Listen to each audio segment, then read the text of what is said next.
From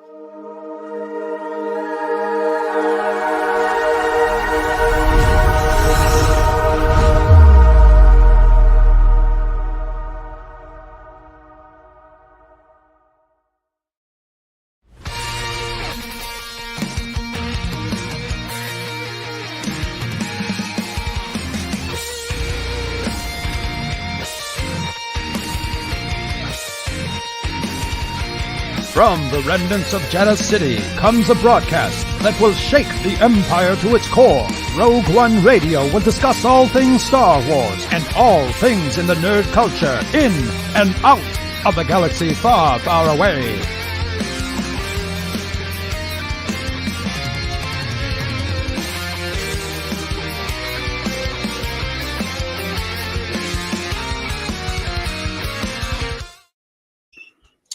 Hey everybody, it's Rogue One Radio. This is episode 103, and I would like to introduce our special guest tonight. It's Dom of the Joy of Star Wars podcast. How's it going, Dom? Yeah, not bad, not bad. Thank you for having me. Yeah, thanks for coming on. And Nicole is in there, although it looks like she's hiding from us. I am here. And yes, thank you to everybody that's listening in and tuning in tonight. And Dom, it is wonderful to have you here. Yes, currently I'm on Avatar, but I will, let me get a few kitties out of the way. And yeah. They want to be part of it. Yes, so, I know. Running through our chat room, looks like so far we've got Scott and Kim from Used and Abused in there. Dragon Buddy is with us. And who else do we have? We've got Nicholas from Backyard TARDIS. Blake is with us. And JT is with us. So welcome everybody. I'm sure there's going to be more coming along. Before we jump into everything, let's go ahead and kick it off with our first tune of the evening. Dom, you're new to this, so we actually, in addition to talking a bunch of random fandom nonsense, we also play music on this show. Excellent. So this first song comes from a band called The Subways, out of, and I'm probably going to pronounce this incorrectly, so I severely apologize, Hertfordshire, UK? Hertfordshire. Okay, thank you. And they are putting out an album in January called Uncertain Joys. That's coming out via Alcapop Records, and this is the first single from that upcoming album. It is called Black Wax. Enjoy.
All right, that was the Subways with Black Wax.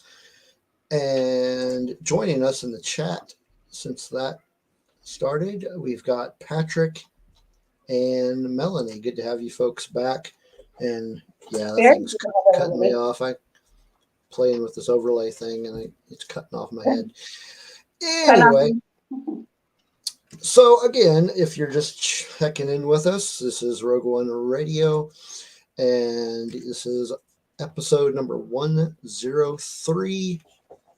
And today we're going to be talking about the 5th episode of Andor with our new friend, Dom of the Joy of Star Wars. Dom, why don't you take a second and tell us about that podcast? So the Joy of Star Wars podcast is hosted by myself and 2 other co-hosts who are also big historians. They're both really brilliant historians. I'm just the Star Wars guy on the channel, and which is a good thing to be. I love doing that. And basically, we talk about Star Wars in context with American history. The kind of the social and the political that goes around the films. And also, so we usually have 2 ways of doing an episode. Either we have a deep dive about one of the movies, or later we'll get onto other things where we do a deep dive. But at the moment, we're only on episode 5 of the deep dive. So we've only done A New Hope and Empire. And the other type of episode we do is we have a theme, like corruption or like exceptionalism, and we talk about that and we relate that to Star Wars. So with corruption, we talk about the politics of the prequels, and we talk about we spent a lot of time on those episodes of Clone Wars about corruption on Mandalore, and we talk a lot about that. And then at the end, we have a quiz where we end up one of our co-hosts tries to pronounce a lot of Star Wars names, which is always funny.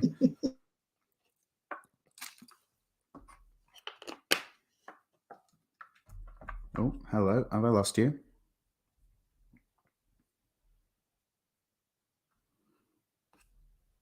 Hey, are you there? Hello. Yeah, I can hear you. I think my co-host has kind of gone frozen. So I guess we'll continue to chit chat. Well, that is really, really awesome. I'm so excited again to have you here, and that you're a historian. And you guys are talking about these really Star Wars and everything together. I love that concept. How did you guys create that concept? So my two co-hosts, Simon and Vaughn, hello. Hello.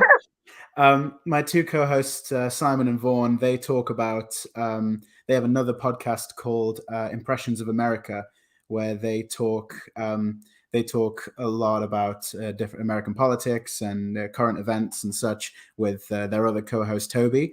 And I was a friend of Vaughn's, and we bonded massively over Star Wars. And she told me that they were going to do a breakaway podcast.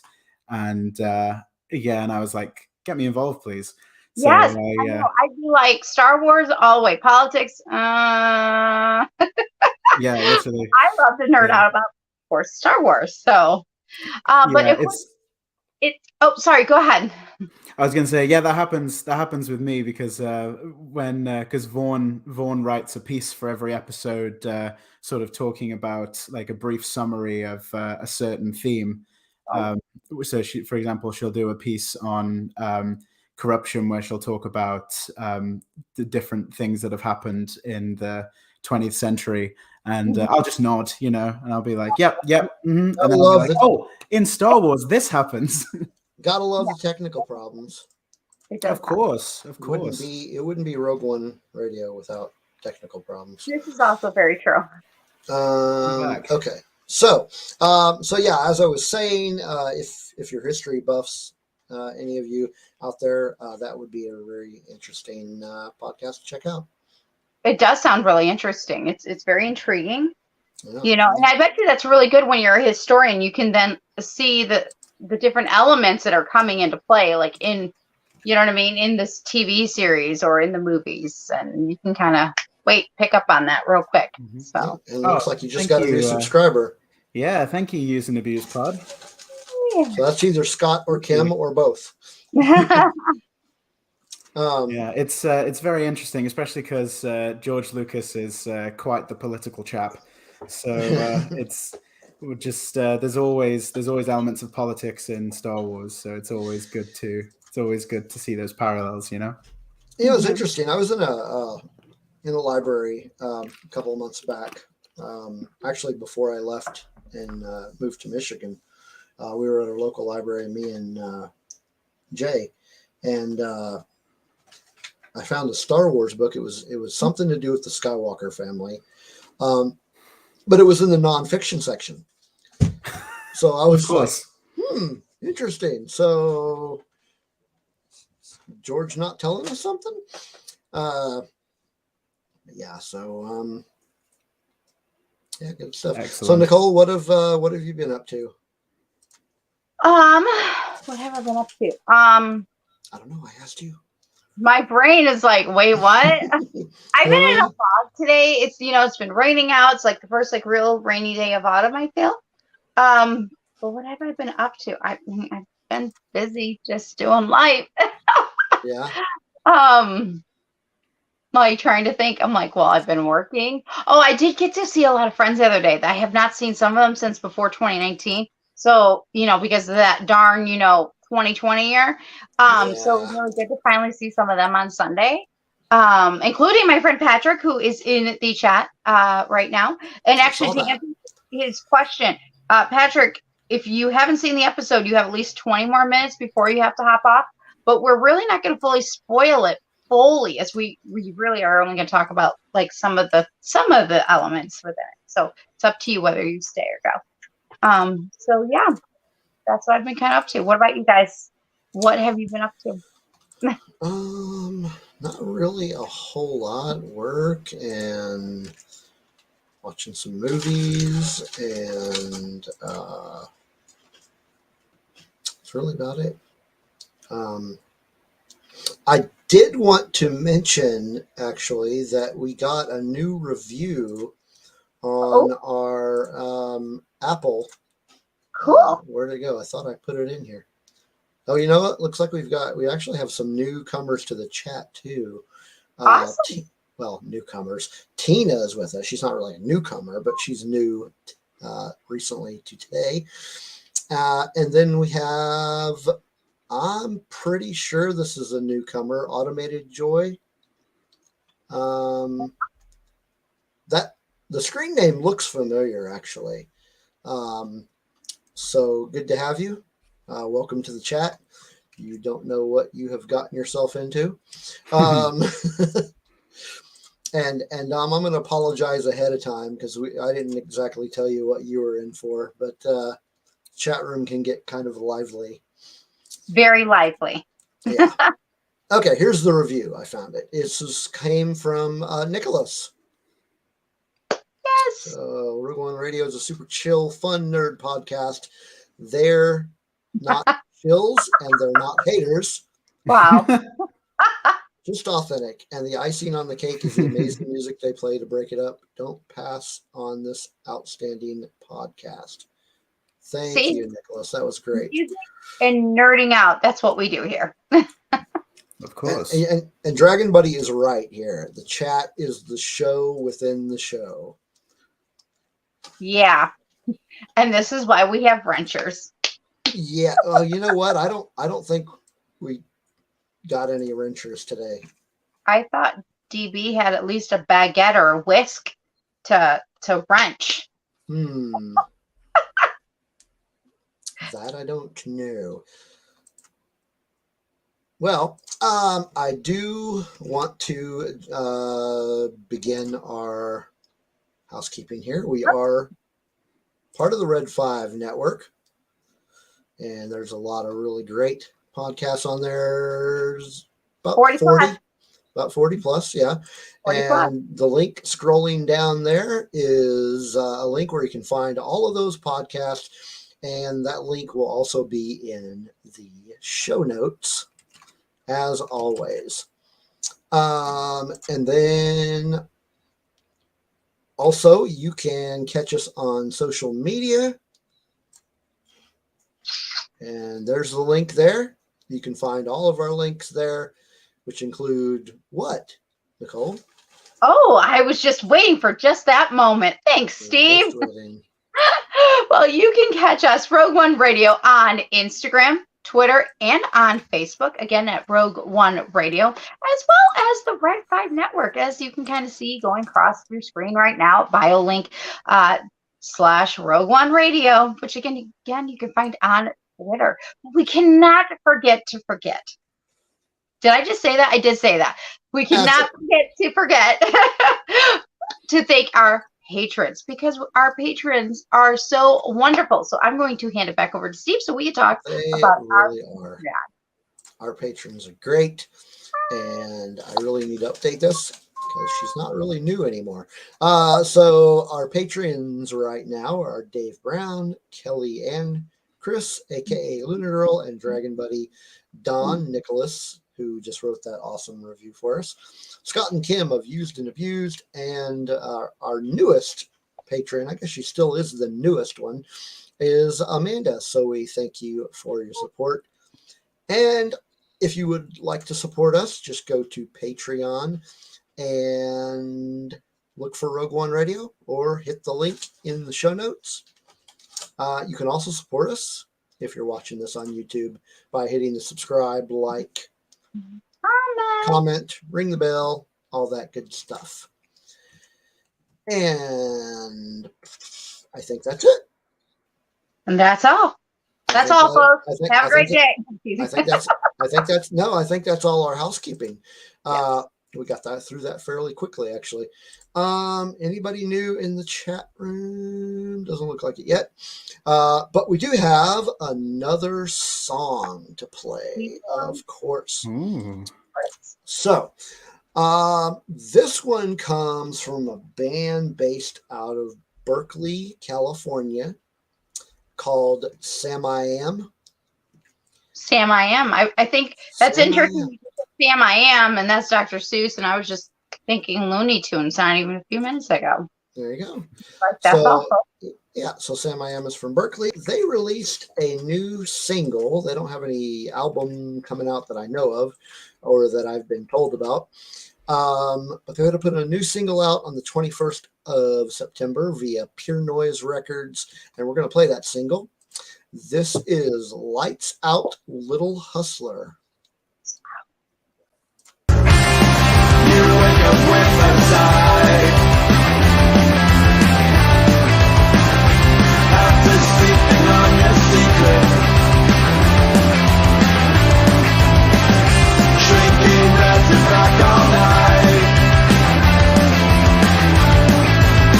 There's always something there between you.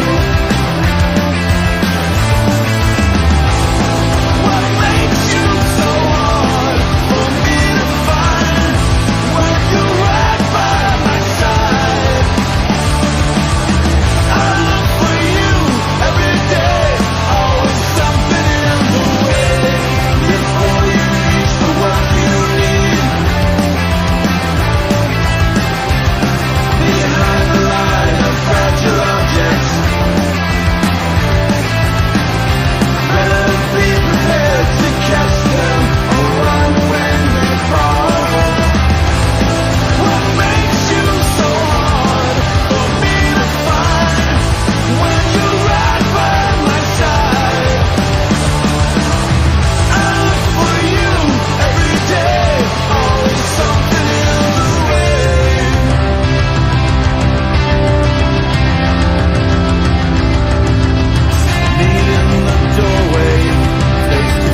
All right, that was Samiam with Lights Out Little Hustler. Okay, I got it fixed. The 5's not on my head anymore. Excellent. All right. So, we got Kim has joined the chat.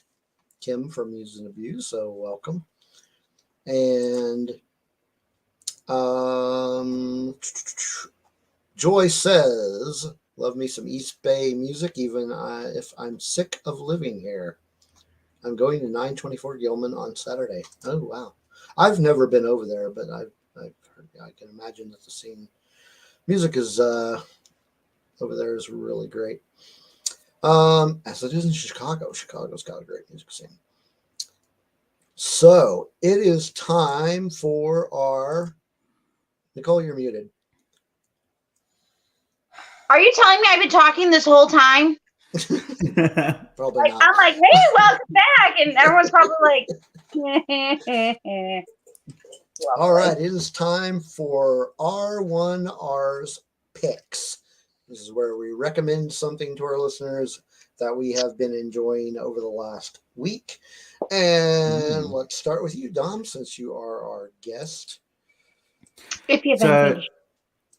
not something I've been enjoying over the last week, but something Star Warsy. I thought I'd share.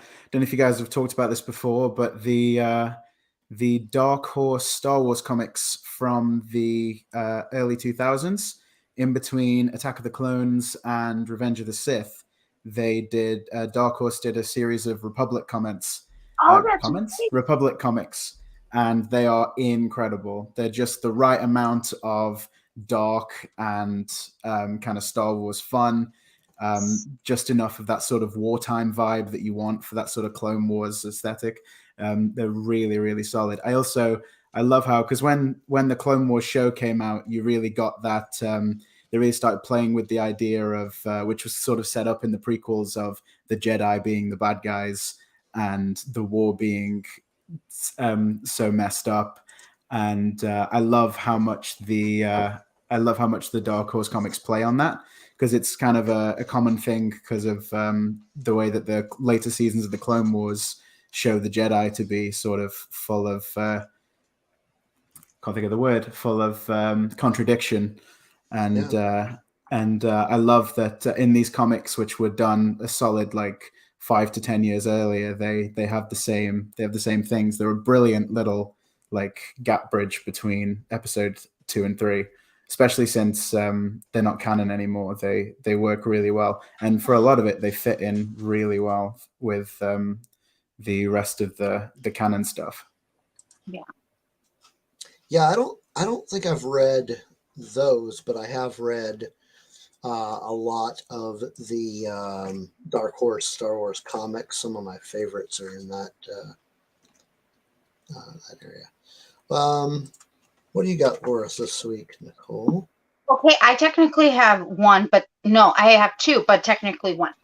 Because I meant to mention this earlier. So I'm going to say something I usually always say, and that is I recommend thrifting. I was thrifting, and guess what I found? You won't believe what I found. Okay, so I originally was supposed to read this with a book club, Twin Sons Outpost a couple years ago. And, you know, when money gets tight, life happens, single momhood, whatever. And so I didn't get to. I like listened, but I didn't like get to interact with it. And I went thrifting, and what did I find? Nice. Nothing. Yeah. Wow. And this time it's in my price range. I mean, yes, I have a lot, but that means you also have to stretch, okay? You have to pick and choose. And I'm so glad, because I know this is going to come in handy. I just know it. Obviously, we know Thrawn's coming. So I'm so excited to finally read Timothy Zahn's Thrawn. So my first recommendation is, if you have not started thrifting, why haven't you listened to me yet? Seriously, I have made thrifting, people. Okay. But my actual recommendation is something the next few weeks I'm going to be showing off what I do every October. And that is I start reading also through my my more suspenseful books and things that are more meant for, that are on the horror side. While people think that these are really meant for children, they are not. Or if you seen the Disney version, you're just into fairy tales. But if you've actually read Brothers Grimm, then you know that these get very, very dark and lots of horror. So I love it. So my recommendation this week, again, I read through this every year in the month of October. Again, next week I'm going to have another pick as well. This is going to be all Halloween themed next few weeks. So read some Brothers Grimm. Yes, it's okay to go dark. Yes, fairy tales were not meant for children originally. So this is my recommendation: Grimm's Complete Fairy Tales. Complete fairy Not meant tales. for every child. There's some messed up stuff in those stories. Yes. Yes. So when people go, "Oh, that's too adult," I'm like, "Have you read the originals?" Mm-hmm. Oh yeah. I like have you the musical Into the Woods, the way they adapt the those stories, and they have that sort of whimsical Disney-esque, and then it just goes all horribly wrong, and halfway through it gets proper grim. And the I reality, love it. Absolutely love it. have gone Disney-esque. They should just done it. You know what I mean? If you're gonna do it, do it. And they should have just definitely. really dark, because a lot of people don't realize. Okay, now modern times, a lot of people don't realize is that they came from Brothers Grimm. Other than Hans Christian Andersen, that is like Thumbelina, The Little Mermaid is Hans Christian Andersen. However, the rest we could think to Brothers Grimm. So, yep, that's my pick. So, Okay, so I am going to be the odd man out apparently this week, and I am picking something that is not Star Wars related. Mine wasn't Star Wars. Okay, not fully. Well, you started with one, so I guess Right. okay. Right. I guess it still counts that you also did a non-Star Wars. So Dom can be the odd man out. Anyway, mine is somewhat Halloween themed though. Spooky. It is a movie that I recently saw on Hulu. It's a Hulu original. Not sure why it didn't come out in the theater, but it is the 2022 Hellraiser reboot. I heard that was good. I heard that was good. It was. I have one minor problem with it, but it did not make the product overall bad. It was a really good one. But yeah, that is my recommendation, and I think you should see it if you are a fan of horror or a fan of that franchise. Yes, Patrick, Lady Hellraiser. All right, somebody in chat knows what you're talking about. I have not seen it yet. I have heard about it. Those who have seen it have said they liked it. So. Yes, it's good. It's good. It's just not. Yeah, Dragon Buddy kind of echoes my own personal feelings. She did fine. She just didn't scream Pinhead to me because I'm just so used to the Douglas Bradley version. Just didn't. I don't think she pulled it off very well. But anyway, so that's my recommendation. And that was our 1R's picks for the week. So those will be in the show notes for you to check out if you want to check those out for yourself. All right, almost time for the main event, but we do have one last song. No tears, please. It's a waste of good suffering. Okay, so this one comes from a band out of Halifax, Nova Scotia. Cool. They are called Cluttered, and they just put out a new EP very recently, just on October 6th. The name of that EP was Transgender Dystopia Blues. And this is the first track the opening track from that EP called "Take Me Away." All right, rock on.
All right, that was "Take Me Away" by Cluttered.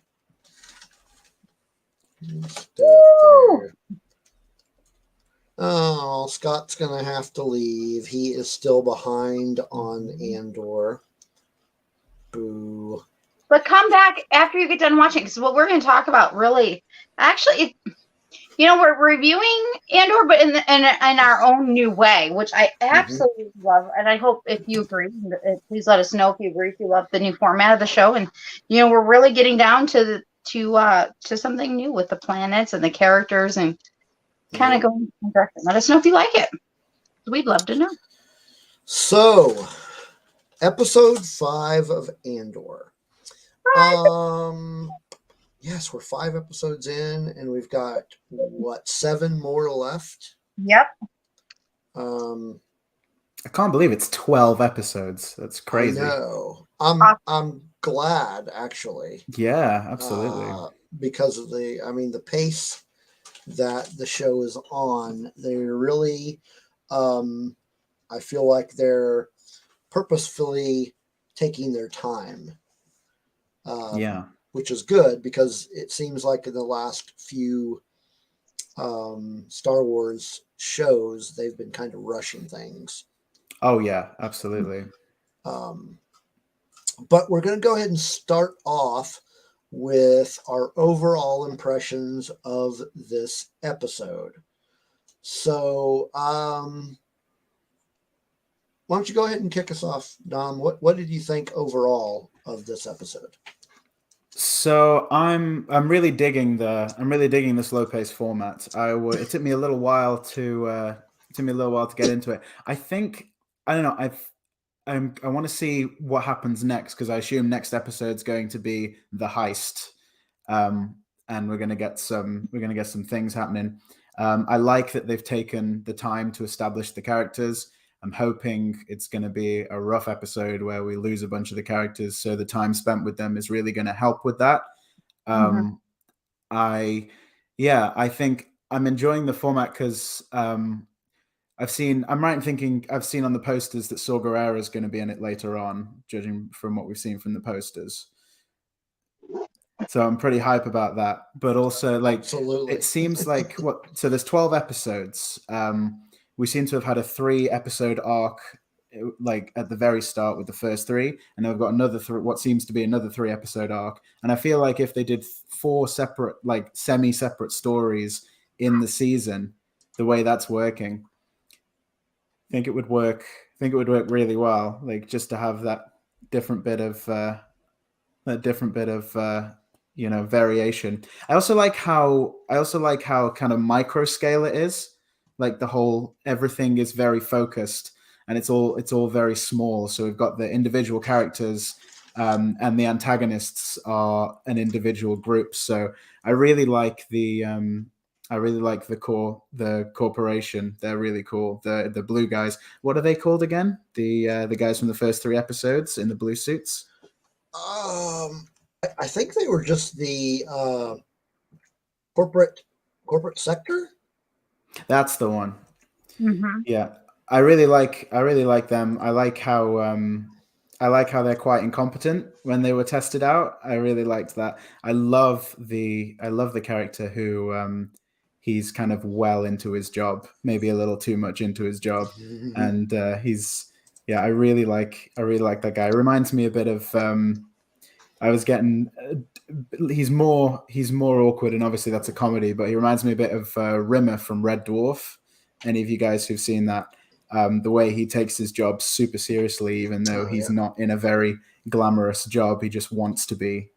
And I really like that. And I liked what they did with him in this episode, where he's talking with his overbearing mother. I thought that worked really well. Yeah. Mm-hmm. So I will say that overall, I enjoyed the episode. I still enjoy the pacing that they're going for. But at the same time, to me, it felt a little bit like a filler episode. Like there was a lot of interesting stuff that happened, but as a whole, it was just like a lot of it seemed kind of unnecessary to really tell the story. But not so much to a point, like I said, that I didn't enjoy the episode. Mm-hmm. It's funny how they can do that. Like the filler is good. Oh yeah. What about you, Nicole? What do you think? Well, real quick, I agree with Dom and the whole thing with the arc. Like, I wish they would have. Okay, if you're gonna do 3, let's go 3, 3, 3. You know what I mean? Let's do it. For the way that they've done it. Especially because of the pacing, but at the same time, I really don't mind the pacing. I know some really it bothers them. For me, it does not. Because I like a really good slow burn, and I feel like we're in a time and place in life that we're just so the here now and yesterday that we kind of forgot what it's like to have to wait. You know what I mean? Like we're starting to kind of get used to it, but we're still so used to Netflix. Like, come on, you've read the chat. I know Dom read the chat. I read the chat. Like, what are we gonna do with the Mr. Fibble? That's so good. I told you our chat is off the rails. We love them to death. But yes, they So know when good. we have read something because they watch for our faces. You know, That's hilarious. it also seems like they're behaving a little bit more today. They So are. I'm not Best sure. behavior. They're on their best behavior. Except we got this brand new person that I don't think has ever been in our chat before coming up with stuff like this. So good.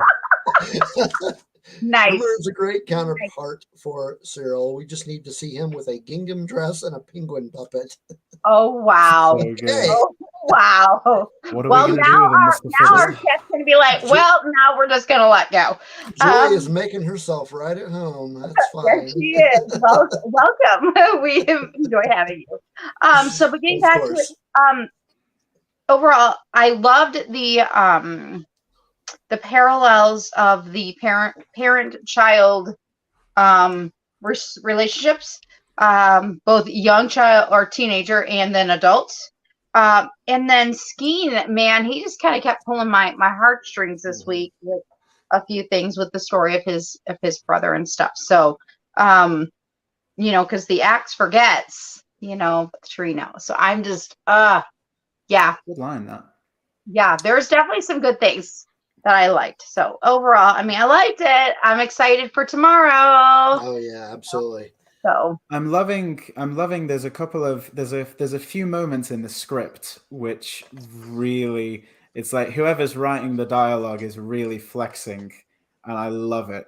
Like in this episode, there was the I'm terrible with the names. I haven't quite got them yet. But the guy who was suspicious of Cassian, and when he took the necklace from him, and when he told the story about the Empire making his brother kill himself, and the way they wrote that was very good. I really liked that. And but the big one for me was the thing that sold me on the whole show. I was like, I'm going to sit through this whole thing. I'm going to love all of it, no matter what happens, because of this dialogue in the first episode. And it was when what's his name? Cyril. Is that his name? Cyril. I know who you're talking Cyril. about. I'm going to call him Cyril. Cereal. Yes, he's just call him cereal. He had cereal in this episode. Since he likes that was amazing. Cereal and blue milk. That was incredible. That's right. The space Cocoa Puffs. That was brilliant. When he gives the report to his superior, who he always plays pompous characters in everything he's in. He played a snobby lord in Braveheart, and he plays Lord Royce in Game of Thrones. And that guy, he when he says about they're in a brothel where they're not supposed to be, drinking drinks that they're not supposed to be able to afford in the sector that we're not supposed to patrol, and they obviously picked the wrong person to mess with, and it's just brilliant. And I wasn't expecting it. Like it worked really well. I also like how adult this show is in comparison to some of the others. Yes. Yeah. See, I like the adult too. Like, not everything has to be. Just because it's Disney does not mean it has to be childish. Like, this is still Star Wars. It can still be adult. And I think it's because Cassian isn't such a huge name compared to, say, Boba Fett or Obi-Wan.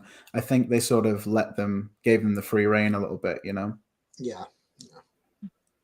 And it's making all the difference. Yeah. Because I've seen a lot of things online of people really like praising it.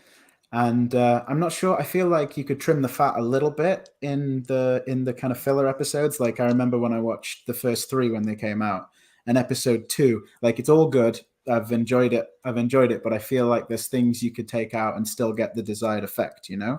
And I think the same thing you said were about this episode being a filler episode. I think it did a lot of really good stuff. But I think the 2 episodes before the big climax, we've had two big climax episodes, and I feel like you could probably trim them a little bit, but I'm not a script writer, so I'm not gonna speak for them. It is a difficult job. In episode 5, there was a lot of interesting conversation and a lot of interesting information that was brought out. So for really detailed, really digging into character development and that sort of thing, from that standpoint, it was a really good episode. It just overall kind of felt like, did we really need this one? Yes, because there are details in them that we need. There are details that we want. Okay. I think, by the way, Kelly, if you didn't notice, Kelly is in the chat with us now. Okay. Sorry, you were saying, Dom? I think I'm definitely going to be more invested in the characters for the heist after seeing them kind of live a bit, especially the young guy who's a bit of a political idealist, like he's writing his manifesto. I loved that. I was really surprised. Really surprised with that when he spoke about his political manifesto. I was like, wow, okay, this is Star Wars, amazing. This is stuff you don't really see outside of the books, you know? Very much so. Yeah. I was really loving that.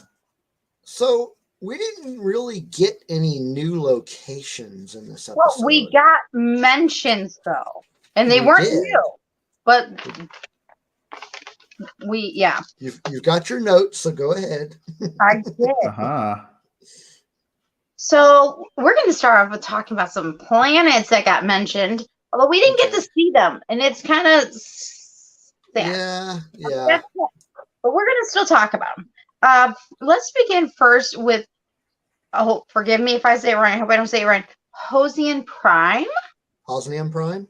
As we all know, sadly gets blown up later. Yeah. By the First Order. Jerks. Rip. That was mentioned. Also, because this was mentioned in Force Awakens, I'll mention this now, and that is Jakku got mentioned. Classic. A lot of mentions this week. I was like, whoa, they were name dropping a lot.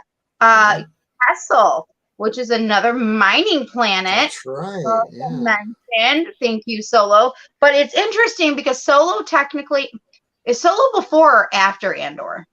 Before. It's before, which is crazy because my brain goes, will they go there? Would they bring in, a young Harrison Ford lookalike again? I certainly hope not. It really wouldn't surprise. I don't want them to do it. I don't want them. Restraint. No, I don't want them. There's only one person. There's somebody I really want to see in this, and that's Ahsoka, because I feel like she makes sense, and she's the person who guessed. She was I feel like it wouldn't be completely out of the ballpark if Infant's Nest shows up. Wow, see? That's also a possibility. That's a possibility. Yeah. We also got, those were the big three, but I wanted to mention this in my research because Lutheran's ship is called the Fonder, and I guess that is also a name of a planet. And I'm kind of like, oh, isn't that interesting? We haven't seen it yet. Will we see this new planet? I hope so. I really, really hope so. So I'm very curious about this. It's Fonder. So Fonder. Fondor. Yeah, it's Fondor.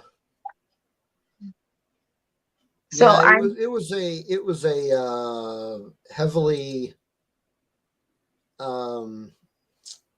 heavily militarized planet. And it was I want to say there was a lot of manufacturing going on there for like Navy ships. Manufacturing. Right. Okay. Because you just never know. Really, we don't. Really know. I mean, behind the scenes. But no, I just think it was really. It was a mining accident.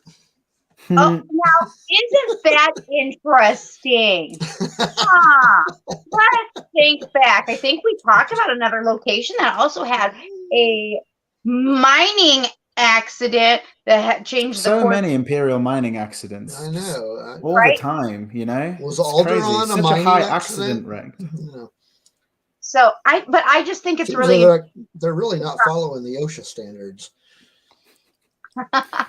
But yeah, I was just gonna say I'm curious what they'll do with all those drops. So, but yeah. I was just reminded, you mentioned Alderaan, and it reminded me of, did you ever read, there was a set of comics, and it was kind of like a Star Wars What If comics. They were called Infinities, and some of the most random stuff happened in them, and they're hilarious. I did hear about those. I don't remember ever reading any of them. There's so basically the New Hope one is, what if the missile doesn't go off in the Death Star, and so it doesn't blow up, and so the Empire wins basically, and then it does a little time skip 5 years later, and a lot of messed up stuff happens, but the Death Star is called the Justice Star, and it's hilarious. And they have a big Empire Day celebration where they eclipse the sun on Coruscant with the Death Star, and I'm sure everyone's just loving that, not terrified at all. Oh, that sounds interesting. I'll have to check that one out. Empire, yay. We didn't really get any new characters either. Yes, we did? We did. Who? Mon Mothma's daughter. That's right. That's right. How could we forget the little brat? The teenager.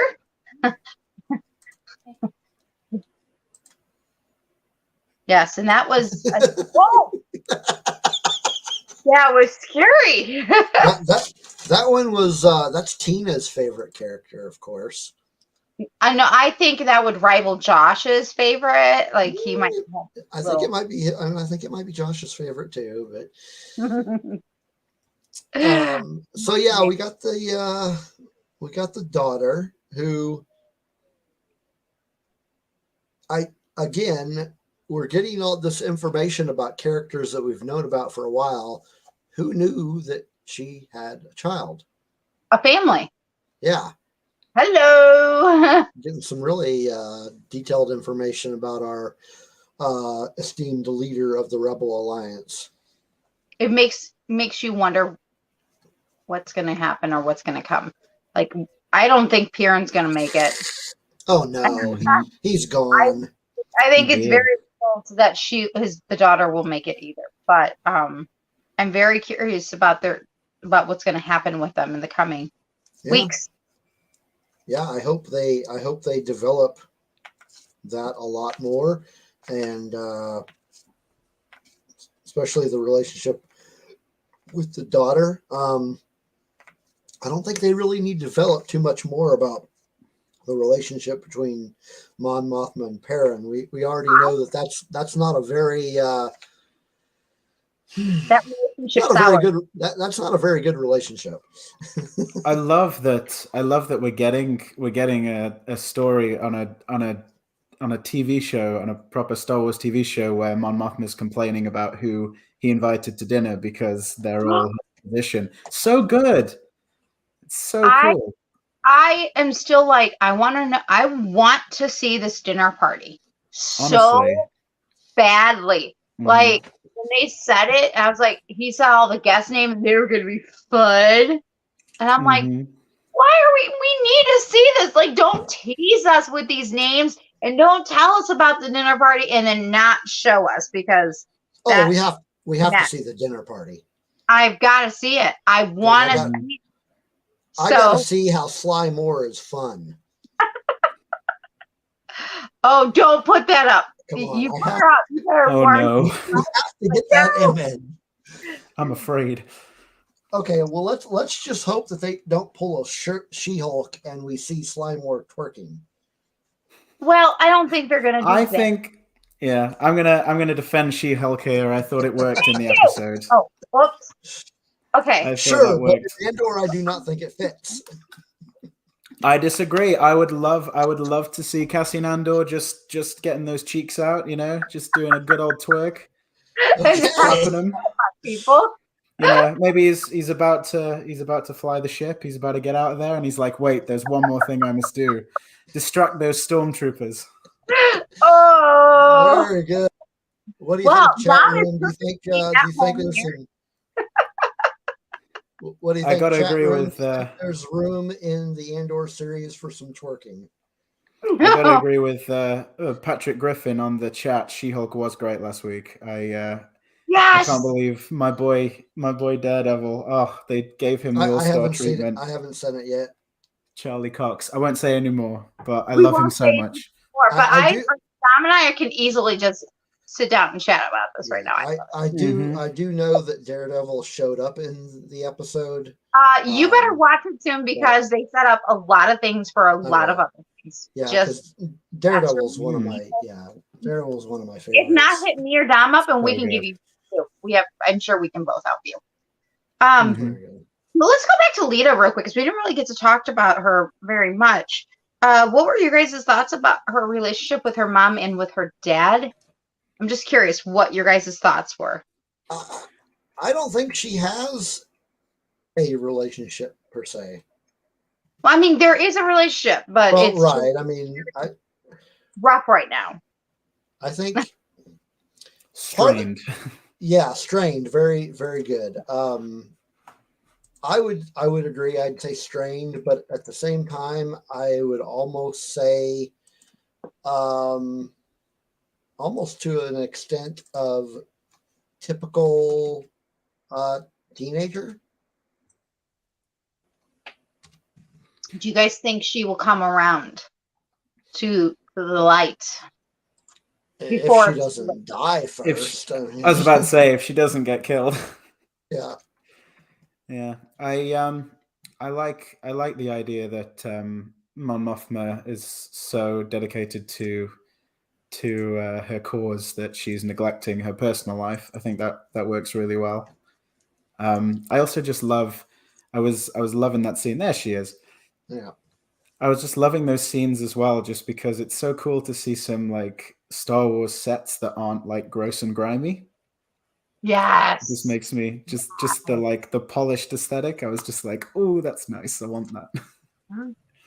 But yeah, I think what we got was good. Once again, I think the dialogue sells it. I think the dialogue writing really sells it, because you could easily make that feel forced, and I feel like it was just enough. I think they know exactly what. I think they can see, like, they can predict what the audience are going to think of something, and be like, okay, how do we do this where it's just enough but not too much, you know? Mm-hmm. Mm-hmm. So, what about? Do you have any favorite characters? I know somebody in the chat piped in that it was Joy. Joy says that Nimic is definitely my favorite heist member, aside from Andor. So, outside of Andor himself, do you have any favorite characters from the show so far? And let's start with you first, Nicole. I'm not going to necessarily say from the show, but from this episode. Okay, somebody totally pulled my heartstrings, okay? Not once, but twice. And I wasn't like really gravitating towards last week, but I want to talk about him this week because I've already mentioned him already. And that is Skeen. I know I'm just giving his last name, whatever. Of course, the title of the show is called The Axe Forgets, okay, which is very important. Do not underestimate the power of that of the title. He has this very powerful quote. I'm going to read it, and that is, "The axe forgets, but the tree remembers," Skeen said. "Now it's our turn to do the chopping." Oh, okay, I love that. And then also Skeen's tattoo, the barcode, means by the hand. I'm like, ooh, okay. Somebody also had mentioned, I had seen somebody mention something about Grand Admiral Thrawn, and something with that is a possible connection. I'm like, okay, I need to figure this one out still. But anyway, so Skeen really pulled my heartstrings, especially with the story of his brother who had a tree farm, you know, because those jerks, you know, known as the Empire, just had to have it, you know. They couldn't just, like, you know, buy it. They had to have it. And of course his brother took his life, and that was really sad, you know. So he really grew on me. So I know the tree symbolism there was very, very important. And of course this also kind of simulates to Serial, because we know that towards that end he's watching, you know, Cassian's hologram, and it's like, oh, you could see the wheels are turning, and he's, you know, like he's planning something already. Like, even though this is now it's like a personal vendetta. He's got, you know, that's it. You changed my life, so now I'm going to go after you, whether you like it or not. And whether it helps his job or not. But so, and of course, so that means, like the tree doesn't forget, Surreal did not forget what Cassian did. So it'll be very interesting tomorrow. I was going to say next week, tomorrow. Yeah. To see what happens with Skeen. Again, he wasn't necessarily a favorite, but he's one that definitely captured my heart and my attention in this past episode. So, yeah. Okay. You know me, I'll piggyback somewhere else, but, you know, we'll go. Yeah, there. Sure. How about you, Dom? Did you have any favorites? Yeah.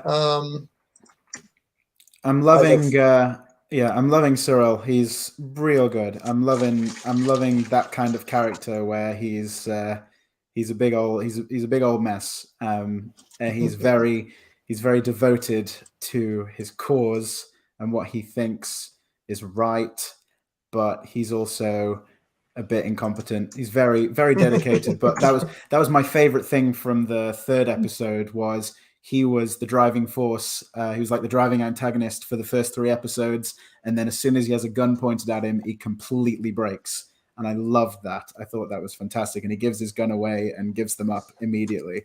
And I thought that was really solid. Really good character. I'm loving how much of a hard time he's having.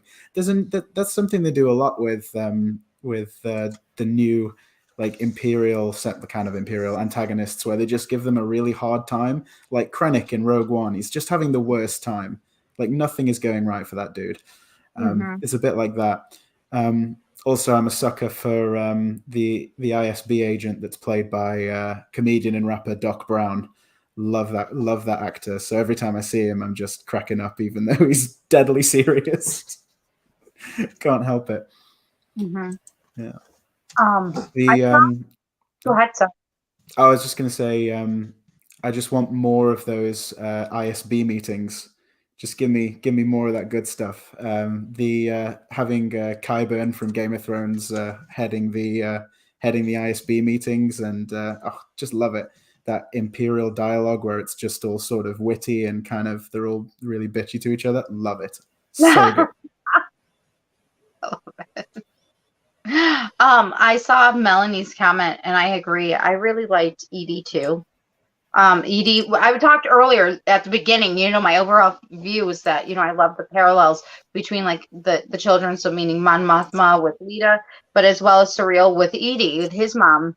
And that moment over those those space Cocoa Puffs, with the blue milk, the back and forth. And I liked the fact that they showed us that they paralleled a couple of things. So I think that's also something that's very important to remember, is that we need to watch that going forward, is what's going to happen with this one and what's going to happen with that one, because there's a reason why they put this in. They didn't just go, okay, we're going to show this and we're going to show this. They have purpose. And I think it'll be interesting to see where those two relationships go. And I'm sure they will parallel for a reason. But I have to agree with Melanie in the chat. I want to know what's going on with, because Surreal's mum was saying about his uncle. Uncle, yeah. Oh. I'm wondering what's going on there. Is he? I'm wondering if he's a dodgy guy, if he's part of the kind of the crime area of Star Wars, or is he? Yeah, it's going to be interesting. I also love the actress that plays his mum. She always plays similar characters. She was in the Les Mis miniseries from 2017. She played a similar character where she was sort of quiet but spoke her piece, very kind of cutting with what she said. Brilliant. And for me, she was Miss Big in the Harry Potter series. So this is our second person in this series that's also in Harry Potter.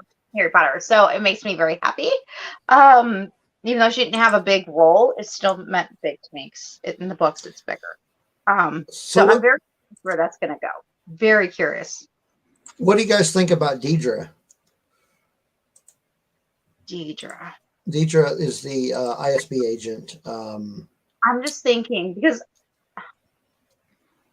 I want to get more of her again, because it's like I think we got some more of her, but not a lot more of her to give a lot of details out to us. Yeah. So I know that we're going to see more of her. I feel like tomorrow we might see more of her, or if not the following one. I just feel like based on the trailers, I think we're going to get more of her. See, I have not been watching the trailers on the in-between. I have been No. I mean, even the DB Crazy Eyes. No, I just meant the original trailers. Oh, okay. Because there were some scenes with her in it that they have not shown yet. Mm-hmm. The scenes with her. There was a scene particularly in one of the trailers where it showed her marching with some. I think they were Death Troopers. Hype. Okay, we'll see. Or Shadow Troopers. Actually, it may have been Shadow Troopers. Even more hype. Yeah. But other characters that I'm especially from the last couple of episodes that I'm enjoying, Val is very interesting. What's going on there? Yeah. They are not going to take part of the final heist in a way that we think they are. So what's going on there? I was wondering, because they just kind of wandered off, didn't they? They were like, cool, we'll see you later, guys. Yeah. What's happening? I don't know if we talked about this last week or if it's something I saw in the last few days.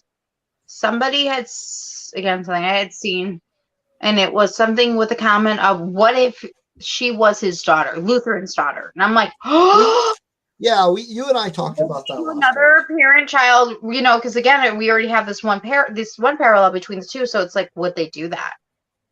Is it possible? Could be a I don't theme. know. It's very possible. Yeah, I don't know. I guess we'll find out I hope we find out as events progress. Mm-hmm. But another favorite, I'm really gonna have to go with Joy on this one and mention Nimic, because there's some interesting stuff going surrounding that young man. Mm-hmm. There's some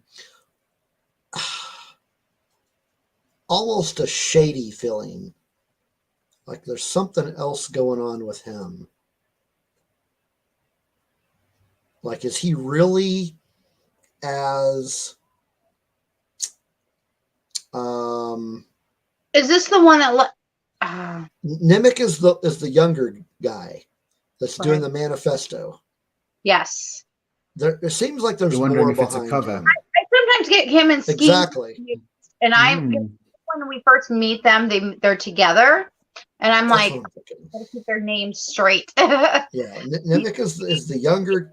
Looks like almost looks like a kid, but he seems almost too into the cause. I don't know. It could just very well be that he's really committed, but we've watched way too much Star Wars to know that there's more to everybody than you think. Although I don't think he last personally. I think that we even said that last week that we didn't think he was going to last. Oh no, I don't think he's going to make it through the heist. Connor. Yeah, I was gonna be filled with tears. Yeah. Yeah, it's. I'm glad no one was like, "Oh, here's a picture of my children," because I was like, that would be like, "Oh, you're dead. You're gonna die next episode." Cool. Okay. Yeah. Oh, These are my kids. I love them so much. Oh no, Yeah. that's it. Yep, you're gone. You're not last. So there's another piece of the puzzle from this episode that I want to chat about just a little bit. It is the scene in the gallery with the holocrons.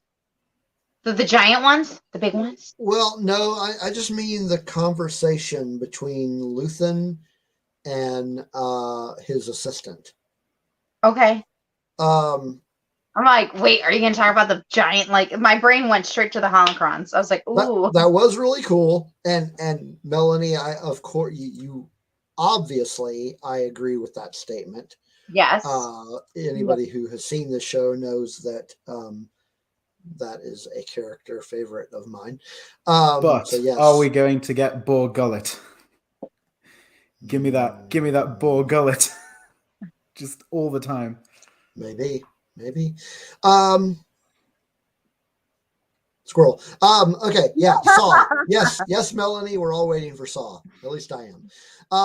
But yeah, the holocron thing was interesting, but the conversation itself is what I kind of focused in on. Like this whole idea of he wants it too much.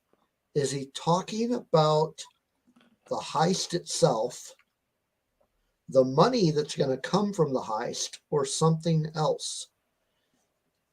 Power. No, excuse me. I don't think he'll have power. Is unlimited power? Like, I don't know. It's just like the kind of toward the end of that conversation almost had me feeling like, okay, is there something else behind him? I think so. I think we're still getting more of his layers.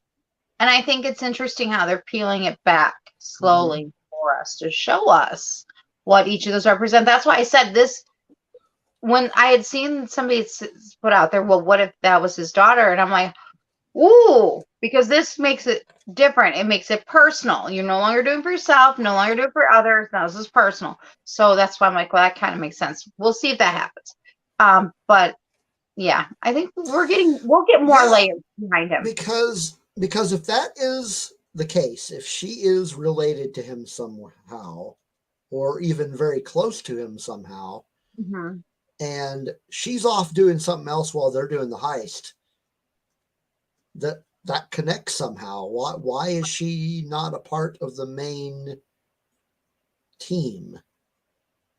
Guess we'll find out. I guess it's just one of those speculations. It's like Mm-hmm. really got you waiting for that next episode. Right. Like what's going to happen? What's going on? Dragon Buddy. I can't Yes, wait. Moth. Seriously. Yeah. What? Oh, nobody puts Mr. Moth in a corner. Jeez. Oh, you guys. What's this? Easton has been needing help. Okay. Talking about her son. So predictions for next week. Are we going to find out, number one, who is this person? Because we still haven't found out. Who is this person that Mon Mothma wants to bring into the fold? I hope so.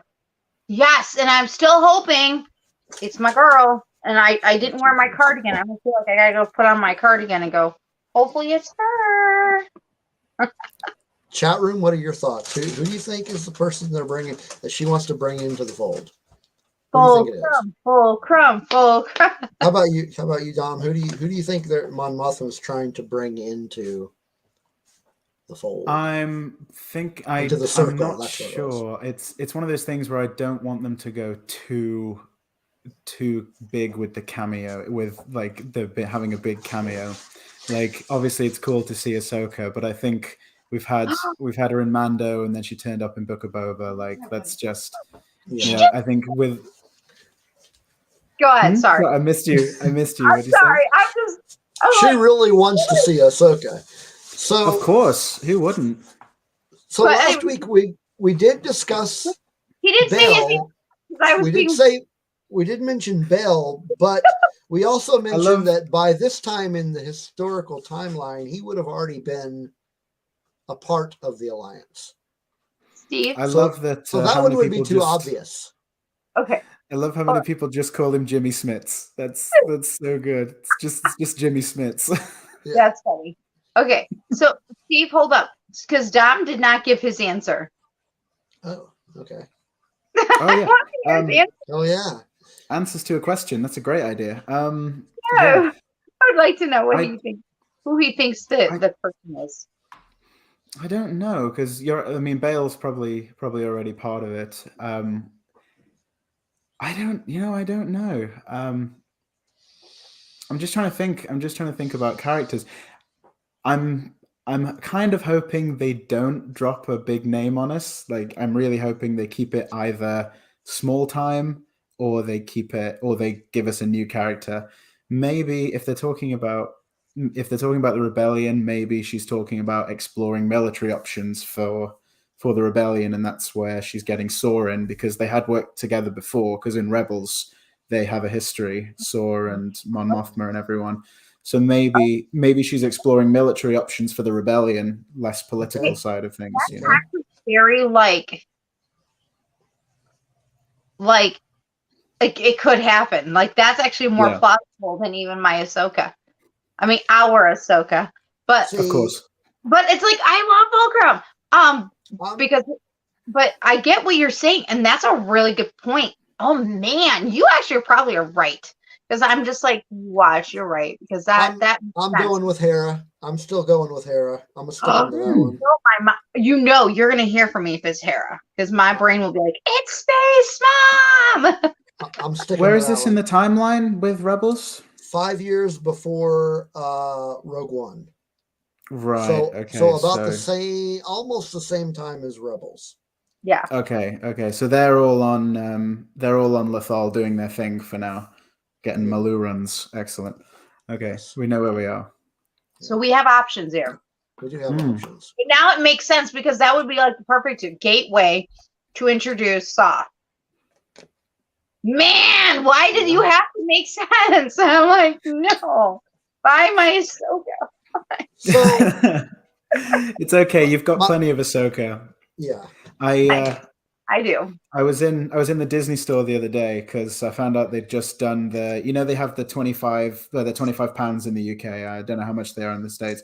But they have the lightsabers, which are like the plasticky ones, but they have the light all the way through.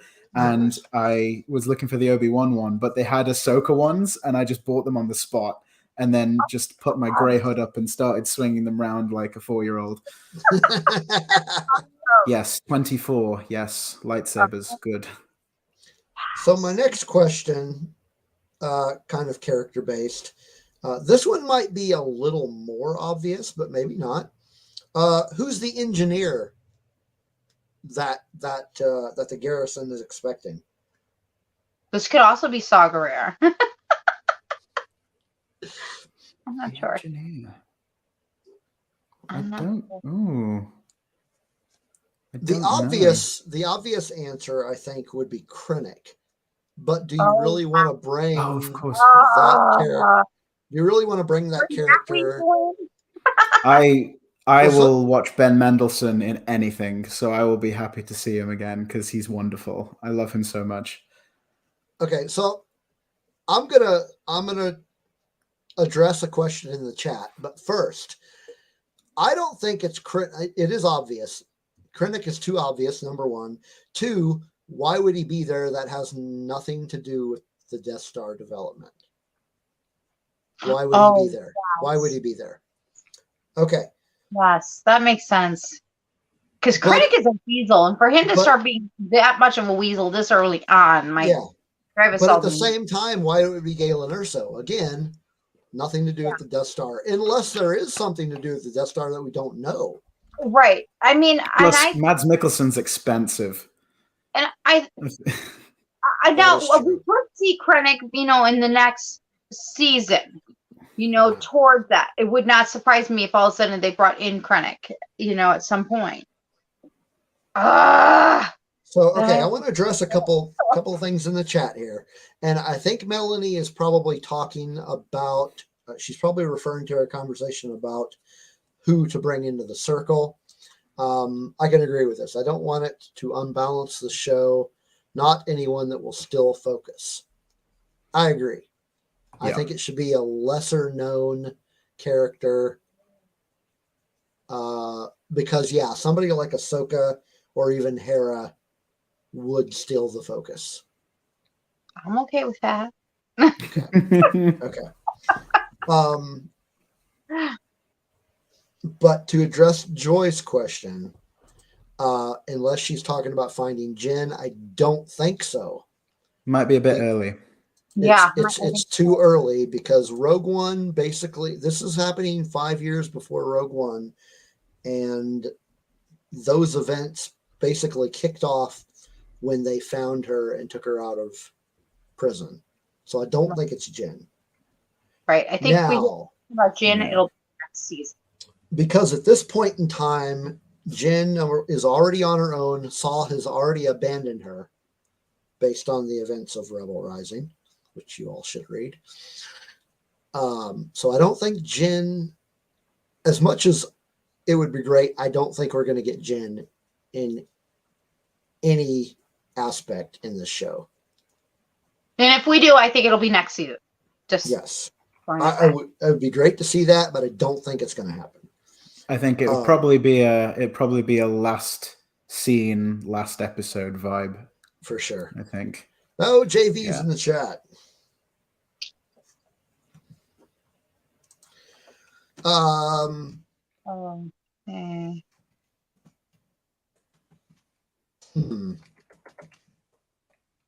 So, any other predictions for tomorrow's episode? Well, we know there's going to be hopefully a heist. And I want a dinner party. But that's not necessarily a prediction, just more of a demand. I want a dinner party. That would be just a real stressful environment. If House of the Dragons taught us anything this week, it's that dinner parties can be stressful as hell. But also wholesome. Yeah. I can't wait to see that dinner party. That's going to be awesome. But also the heist. We got to get the heist. And But a very small part of me thinks that they're going to drag that out, and that heist isn't going to happen until next week. Oh, I would hate that. They have one They're- whole episode of nothing but dinner party. As much as I want a dinner party, that dinner party. I think they're going to do something else. They're going to focus less on the heist crew and more on everything else that's going around with Luthen, number one, with the dinner party at Mon Mothma and Perrin. And then also, I think we're going to get a little bit of insight into what's going on with, Luthen? I just mentioned her, and that Val, and the other, the medic. So long, one more week. I would not be surprised. I would not be surprised that it doesn't happen until next week. I mean, that's after you. Oh, I was just thinking, I'm like, man, that's like the equal of playing a Monopoly game and you just want to throw the board up. Like, come on already. How long are we going to be in jail? Yes. Exactly. Yeah. All right. Don, I'm hoping it's going to be 3 episodes per mini arc. I think that would really do it for me. If it's 4 stories, we're getting this heist, and then something else happens, and then the last 3 episodes are the culmination of everything, where Cyril is hunting Andor, and everything comes together. I think that would work really well. Maybe the next, if it is going to be 3 episode arcs, then maybe the next arc would be the Saw Gerrera one, and then there's the finale. I'm thinking I'm really hoping, I feel like they wouldn't draw it out this as another episode without the heist happening. Yes. Agreed. Yeah. Yeah. I can see that too. Yeah. I think we're just about done. Dom, I want to thank you. I really appreciate coming on the show with us and talking some Andor tonight. Thank you. Thanks for having me. It's been great fun. Dom? Also, Joker voice, you are right. House of the Dragon is the best thing on TV at the moment. It's so good. Losing it. Yes. I'm just curious, though, Dom, can you remind everybody where they can find you on social media and how we can follow you in your endeavors? So our podcast is on most of the audio platforms like Spotify and Apple Music. Also, our Twitter. I have completely forgotten our Twitter handle, but my co-host Vaughn's is the multi-Vaughn's of madness. She's on Twitter. She's brilliant. Give me just a second. I think I know your Twitter handle. I think I've got it written down. I think it's just Joy of Star Wars. Yeah, I think that would make a lot of sense. Yeah, that would make a lot of sense. Yeah. So yeah, that's ours on Twitter. Yeah, I have a tiny little personal Instagram called the Galactic Republic where I post Lego things. Oh, we gotta get that information. Okay, yeah. Talking. I'm like, have you heard of Salacious Rum? Like, have you seen the Lego stuff? Okay, and I need to follow.